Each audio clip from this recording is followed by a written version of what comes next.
दृष्टि आइज के audio article programme में आपका स्वागत है।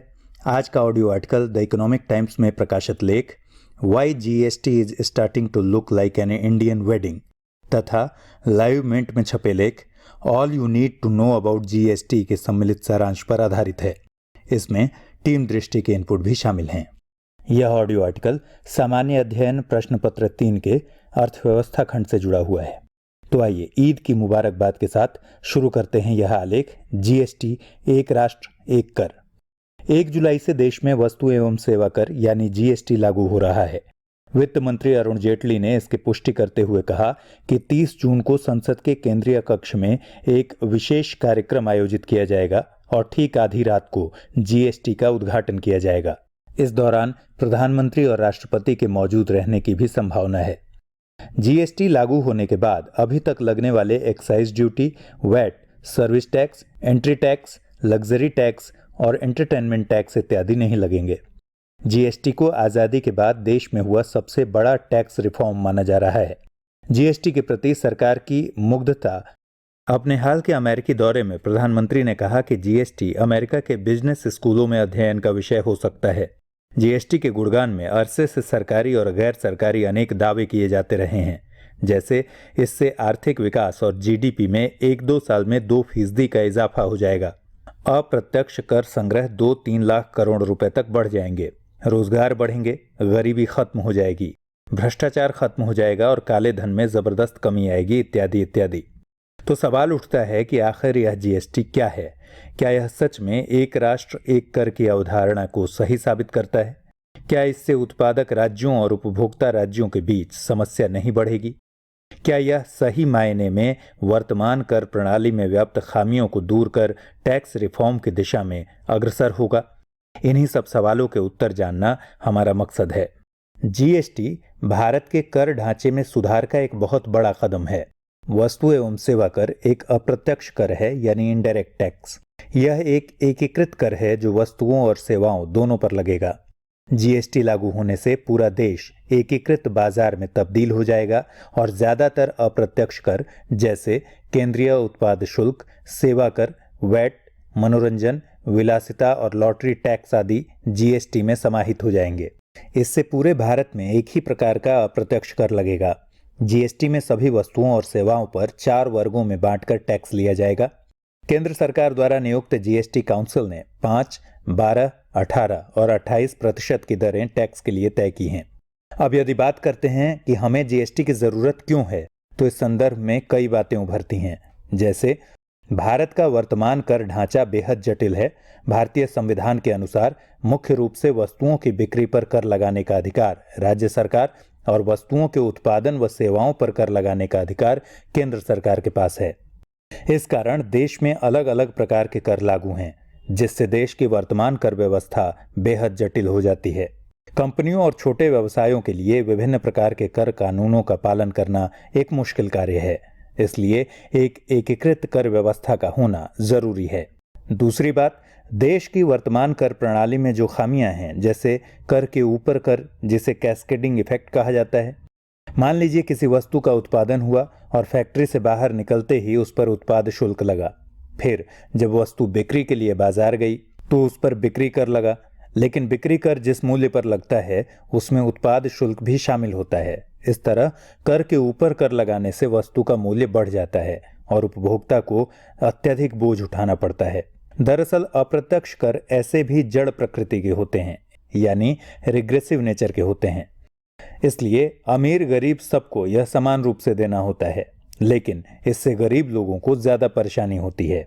इसलिए अप्रत्यक्ष कर को कम होना चाहिए, इसलिए जीएसटी की जरूरत है। तीसरी बात यह कि विभिन्न प्रकार के इनडायरेक्ट टैक्स होने के कारण अलग अलग पंजीकरण, रिटर्न, भुगतान आदि की समस्याएं कहीं न कहीं इसके अनुपालन को कठिन बनाती हैं। अनुपालन में जटिलता एवं एकीकृत कर प्रणाली के अभाव का सम्मिलित प्रभाव कर वंचना के रूप में भी होता है। इसलिए जीएसटी के आने से पेपर वर्क कम होगा और कर संचालन आसान हो जाएगा। चौथी बात यह कि जीएसटी की आवश्यकता उत्पाद की लागत को कम करने के लिहाज से भी जरूरी है। जीएसटी लागू होने से पूरे देश में एक ही प्रकार का अप्रत्यक्ष कर होगा, जिससे व्यवसायियों को खरीदी गई वस्तुओं और सेवाओं पर चुकाए गए जीएसटी की पूरी क्रेडिट मिल जाएगी।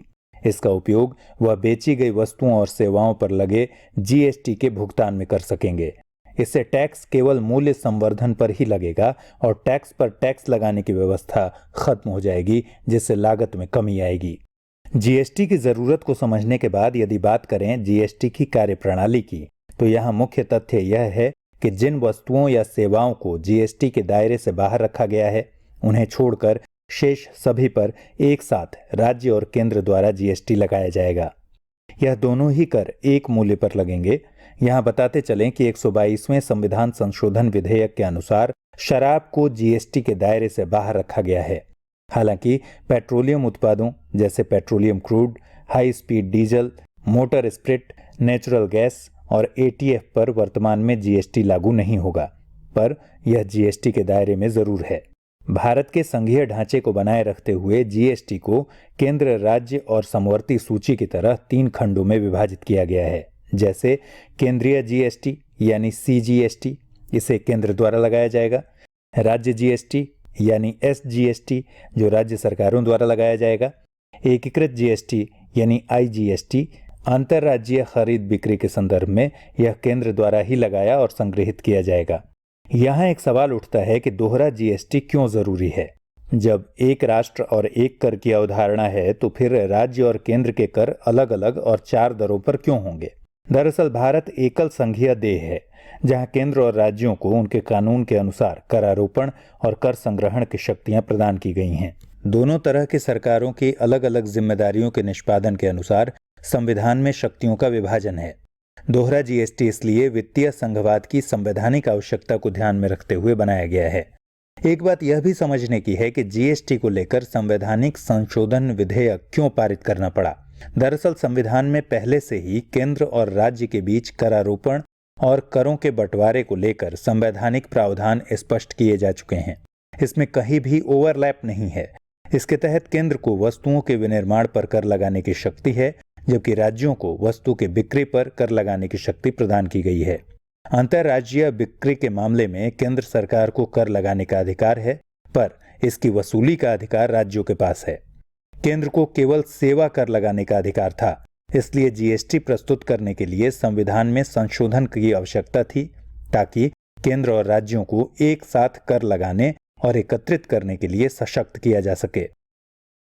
संविधान का अनुच्छेद 246A केंद्र और राज्य को कर लगाने और जीएसटी एकत्र करने की शक्ति प्रदान करती है।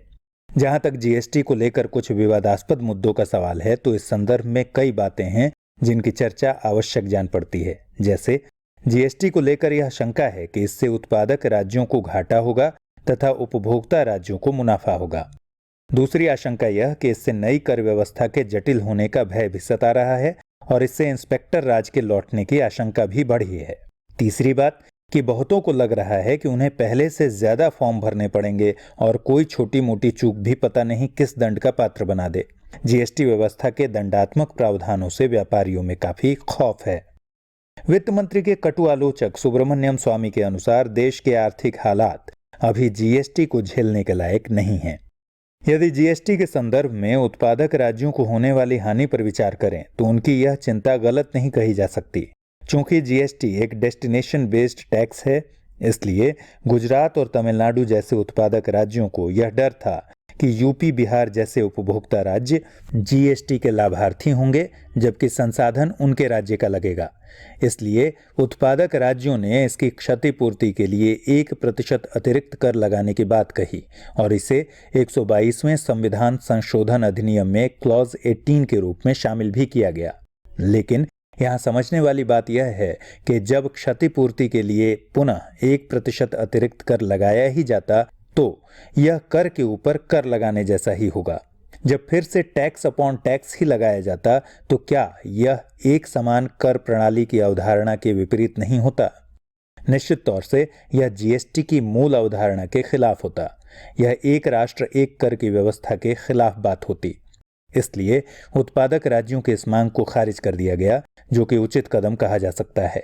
हालांकि राज्यों के राजस्व भरपाई के लिए संसद को अधिकतम 5 वर्षों तक की क्षतिपूर्ति करनी है और इस संदर्भ में क्लॉज 19 शामिल किया गया है।